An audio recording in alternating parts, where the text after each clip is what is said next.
Shalom, meus amados, eu sou o pastor Maurício Bulcão Souza e vou dedicar esse vídeo aqui às mulheres, sim, às mulheres.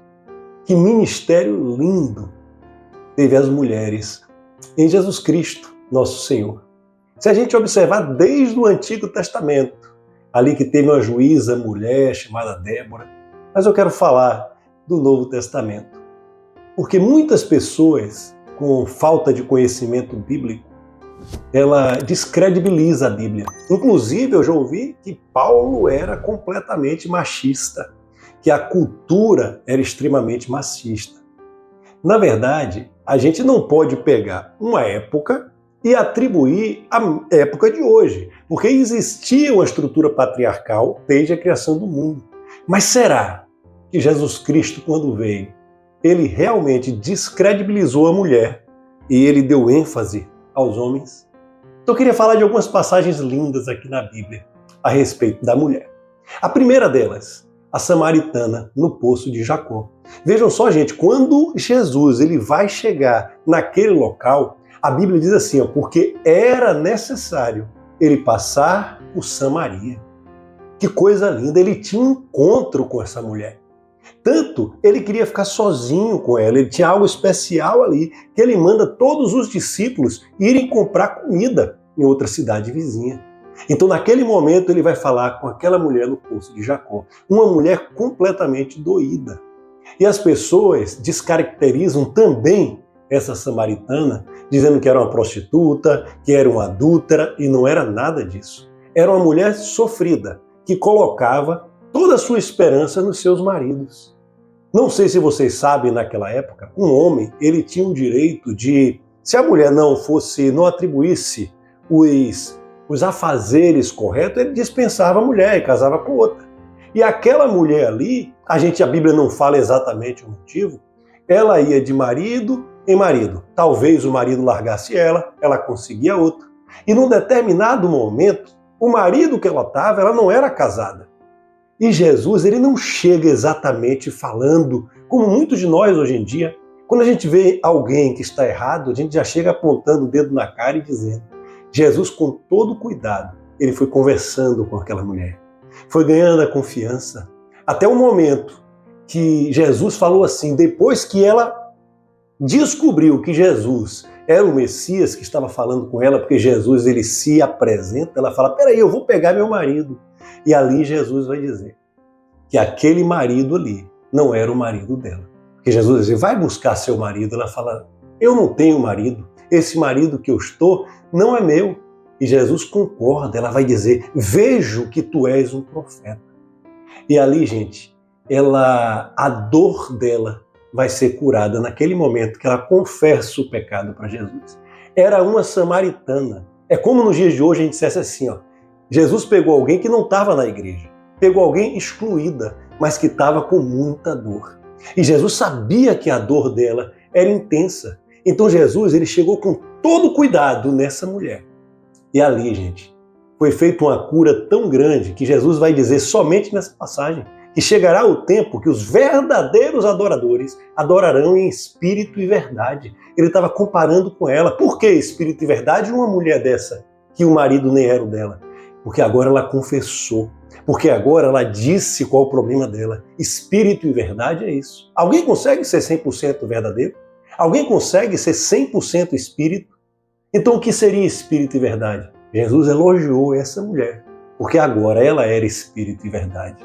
Espírito e verdade é aquele pobre de espírito, aquele miserável que sabe que é miserável e depende de Jesus para todas as coisas.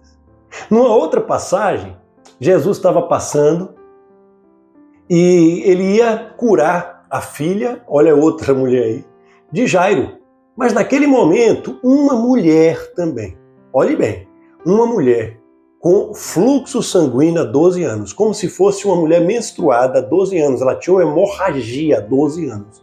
De acordo com a lei de Moisés, na interpretação do povo, ela era impura, completamente impura. Ela não poderia chegar perto de ninguém, nem da família. Ela era isolada por 12 anos. Vocês podem imaginar que a dor dela era maior pelo isolamento, pelo repúdio, do que propriamente pela doença, pela hemorragia? Será que vocês pararam para prestar atenção nisso? Se ela tocasse alguém, ela poderia ser morta a pedradas. E nesse momento, assim mesmo, ela vai até Jesus, outra mulher. E naquele meio todo, ela disse, se eu conseguir tocar a capa dele, somente eu serei curada. Olha a fé dessa mulher, gente. E se Jesus conta essa história, é para fazer um elogio tremendo. Quando ela toca, ela é curada por meio de sua fé. A hemorragia passa na mesma hora. Mas a palavra vai dizer que Jesus, ele continua conversando com ela. A gente vai ver poucos versículos, mas na vida real foram horas, gente. Uma conversa demorada. Na verdade, Jesus só ficou ouvindo. Olha o cuidado de Jesus com quem tem alguma dor. Você que tem uma dor hoje, Jesus, ele está pronto para te ouvir. Fecha a tua porta e conversa com ele. Mulher ou homem, não importa. Mas aquela mulher ali tocou e ficou curada. Mas a palavra vai dizer que depois da conversa com Jesus, ela vai dizer assim, ó, e ela foi curada. Então, como assim se ela já tinha sido curada antes, como foi curada depois? Porque ali era a cura da alma. Da mesma maneira que Jesus fez com a samaritana no poço de Jacó. Jesus sabia que ela precisava colocar para fora 12 anos de angústia. E ali ela saiu completamente curada. Outra mulher de fora da igreja, gente. E aí, num determinado momento, Jesus, ele queria ficar sozinho. Ele chamou seus discípulos, se trancou num lugar, disse, aqui ninguém entra. Os discípulos armaram um guarda lá. Mas uma mulher sírio-fenícia, outra mulher de fora da igreja, conseguiu entrar. E Jesus foi dizer, não é bom que eu tire os pães dos filhos para dar aos cachorrinhos. E aquela mulher, ela enfrenta Jesus e ela vai dizer, mas ainda assim, os cachorrinhos comem das migalhas que caem da mesa do seu Senhor. Naquele momento, Jesus se admira com aquela mulher. E novamente, fora da igreja. E ele usa o ensinamento dessa mulher, que reconheceu que ele era Senhor de todo o universo, Senhor do mundo espiritual, e ele dá uma lição nos seus discípulos homens. Ele vai dizer, em outras palavras, o que ele está dizendo é, faça como essa mulher. Ele fala, por causa das suas palavras, a sua filha já está curada. Ele deu uma lição em todos que estavam ali. E todos que estavam dentro da igreja não tinham fé tamanha como o dessa mulher. Vê como o ministério da mulher é grande na Bíblia? E vale-se dizer também que todo o ministério da mulher que foi quem sustentou financeiramente Jesus. Vão ler em Atos. As mulheres estavam ali, Maria Madalena, outras Marias, outras mulheres, e elas financiavam o ministério de Jesus. Olha a importância da mulher, gente, nos evangelhos de nosso Senhor Jesus Cristo e até os dias de hoje. Uma outra mulher, uma viúva. Jesus, onde ele passava, ele tinha problema com a morte, com a viúva, ele curava todo mundo. E ali, aquela viúva, ela estava passando com um caixão, a palavra vai dizer um esquife, com seu único filho morto. Vocês lembram disso? Ela já tinha perdido o marido, por isso que era viúva. E agora o filho que deveria sustentar morreu. E Jesus vai descendo do monte com a multidão, que vai se encontrar uma outra multidão da tristeza. E onde Jesus entra, até a tristeza salta de alegria. Jesus olha para esse caixão. Ele se move de íntima compaixão, ele toca a esquife e o morto vive. O filho dessa viúva viveu. Jesus tem enorme compaixão por todas as mulheres, por todos os oprimidos, por todas as viúvas. E por que não falar daquela adúltera? A mulher foi pega em adultério, os dois estavam em pecado, tanto o homem quanto a mulher. Mas a Bíblia vai dizer que todos foram apedrejar aquela mulher. Olha que lindo que Jesus vai fazer. Ele chega para essa mulher, todo mundo com as pedras na mão, porque na lei de Moisés, na interpretação deles, a gente podia apedrejar à vontade. Ela foi pega em adultério.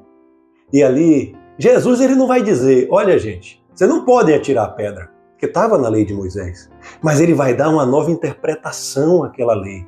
O amor se fez carne e habitou entre nós. E Jesus, com aquela mulher, ele foi defensor também daquela mulher. Ele virou e disse, aquele que não tiver pecados, que atire a primeira pedra. E ali foi dos velhos para os novos largando a pedra no chão. Porque eles sabiam que se fosse para atirar a pedra, todo mundo teria condenações contra si mesmo. Mas o interessante é que Jesus vai virar para ela e vai dizer assim, mulher, onde estão seus acusadores? Eu não vejo nenhum, eu também não vou te acusar. Vai e não peques mais. E aqui está uma interpretação errada na Bíblia. Jesus não está dizendo que ela vai conseguir. Se a gente não consegue, com certeza aquela mulher também não conseguiria ficar sem pecar. Quando Jesus diz, vá e não peques mais, para que coisa maior, condenação maior não venha sobre vocês. Por quê? Quando a gente cai no mesmo pecado, a gente abre, tem uma abertura celestial e Satanás vai ganhar legalidade sobre as nossas vidas se não houver arrependimento. Mas se houver arrependimento, o que é que Jesus está dizendo? Senão eu voltarei e te defenderei novamente. Mas a gente tem que ter essa consciência, gente, de não cair mais naquele mesmo pecado, porque a gente foi absolvido por Jesus. Mas Jesus está sempre ali. Toda vez que é necessário, ele vem como advogado de defesa. E é assim que está escrito. E assim ele protegeu mais uma mulher. E as Marias? Todas as Marias. É interessante que tinha Maria e Marta, duas mulheres também, que eram amigas de Jesus. E a mulher que Jesus elogiou, a pessoa, independente de ser homem ou mulher, que foi mais grata na Bíblia, foi Maria. De acordo com o Evangelho de João, Maria, ela entra numa reunião onde Jesus está com os fariseus. Você já imaginou os mestres da lei? Ela entra no meio, gente, ela quebra o perfume mais caro na cabeça de Jesus que escorre até os pés. E os fariseus disseram assim, murmuravam entre si em pensamento. Eles diziam, se ele soubesse quem é essa mulher. Aí Jesus diz, olha, vocês estão murmurando aí. Quanto mais grata é a pessoa, mais ela vai demonstrar essa gratidão. Ela fez isso pelo tamanho da gratidão. Aí eu te pergunto, como assim, quão grato? Todos nós deveríamos ser muito gratos a Jesus. Por quê? Porque essa mulher aí, quem é mais pecador que ela? Quem é menos pecador que ela? Todos nós somos pecadores e destituídos da graça. Mas, novamente, Jesus usou a figura de uma mulher para dar um ensinamento aos religiosos, aos mestres da lei. Percebam, é como se hoje pegasse os pastores religiosos que não entendem a graça, e Jesus pega uma mulher de fora, até mesmo uma prostituta, e dá um ensinamento para os religiosos de dentro da igreja. Ele diz, essa mulher aí tem gratidão, ela se quebrantou, ela se arrependeu e ela é grata. Então ele não está dizendo quanto mais grato é a pessoa, é quanto mais a pessoa sabe da graça que o atingiu, quanto mais ela demonstrará a gratidão por Jesus. Será que a gente não vai aprender também com essas mulheres desprezadas na época, mas aos olhos de Deus eram as mais bem vistas? E agora, para finalizar, eu quero falar da mulher que talvez foi a mais próxima de Jesus na Bíblia, Maria Madalena, que muitos confundem dizendo que era uma prostituta. Maria Madalena não era prostituta. Confundem com aquela mulher adúltera, dizendo que era prostituta, mas aquela mulher adúltera também não era prostituta e ela não era Maria Madalena. Isso daí foi colocado erradamente por uma sociedade patriarcal, mas vamos corrigir isso aqui agora. Se você olhar na Bíblia, a palavra só diz que Maria Madalena tinha 7 demônios que foram expulsos por Jesus. E a gratidão dela foi tamanha que ela seguiu Jesus por onde quer que ele andava. Por isso que tem muitos comentários que não é bíblico e não é verídico, que Maria Madalena, ela andava junto com Jesus, ela se casou com Jesus. Isso aqui não existe, gente. Maria Madalena, ela andava com Jesus porque ela era grata e ela tinha um ministério tremendo com Jesus. Agora eu te pergunto, Jesus Cristo morreu, certo? Jesus Cristo ressuscitou, certo? E ele voltará, porque hoje ele reina e reinará por toda a eternidade. Será que a ressurreição de Jesus é importante? Eu vou perguntar de novo, será que a ressurreição de Jesus é um dos fatos mais importantes de toda a Bíblia? Sim. E ele escolheria quem, baseado na sociedade, para aparecer pela primeira vez? Ah, talvez Pedro, né? Mestre ali, apóstolo. João foi o único que estava na cruz, o apóstolo que ele amava. Jesus não escolheu nenhum desses para aparecer pela primeira vez. Jesus ressurreto escolheu uma mulher, Maria Madalena, e foi a ela que ele apareceu pela primeira vez, ressurreto. Será que o ministério da mulher é importante ou não é? Não cale sua boca, mulher. Homem, saiba que essa mulher é a coluna do seu lar. Você sabia que lá no Antigo Testamento, quando Deus levanta a mulher, ele, da costela do homem, ele faz a mulher e cria uma ajudadora. A palavra em hebraico também é a mesma para opositora, que vai se opor ao homem, mas não me entenda errado, ele não está falando que é para criar desavenças. Ele está falando que a mulher é alguém dentro de casa que vai ser a única capaz de colocar o homem no rumo. É a coluna do ar. Vai dizer, olha bem, eu não faria isso, não. Olhe bem, pense muito bem nisso aqui, meu marido. Será que isso é certo mesmo? Ou seja, alguém com coragem de desafiar o marido no bom sentido, para que ele não caia. É como se fosse uma bengala do homem, como se alguém tivesse uma perna só com uma muleta, e a mulher é essa muleta que não vai deixar o homem cair. Por isso que a mulher de pulso firme edifica um lar. E uma mulher de pulso firme faz o marido avançar no propósito. E ela segue a mesma missão. É lindo a Bíblia. Eu citei alguns casos, se você quiser deixar comentários ou ligar para a gente, ou deixar uma palavra aí lembrando de mais mulheres significativas, a gente vai ficar muito feliz com o seu comentário. Amém? Que esse espírito aí, de novo, atinja seu lar. Porque Jesus, ele se preocupa com você, homem. Ele se preocupa com você, mulher. Ele se preocupa com você que ninguém está vendo. E você pensa que ninguém está vendo, que está oprimido, que parece que está tudo dando errado. Jesus está vendo. Jesus está esperando o seu quebrantamento e gratidão, para ele também usar seu caso para poder inspirar outras vidas. E se você quer inspirar também outras vidas, eu aconselho a compartilhar esse vídeo aí com alguém, para poder atingir novos corações. Amém? Deus abençoe sua vida tremendamente. E que o Evangelho de Jesus, a graça de Jesus, atinja sua casa, sua vida, sua família hoje e para todo sempre. Shalom! Até o próximo!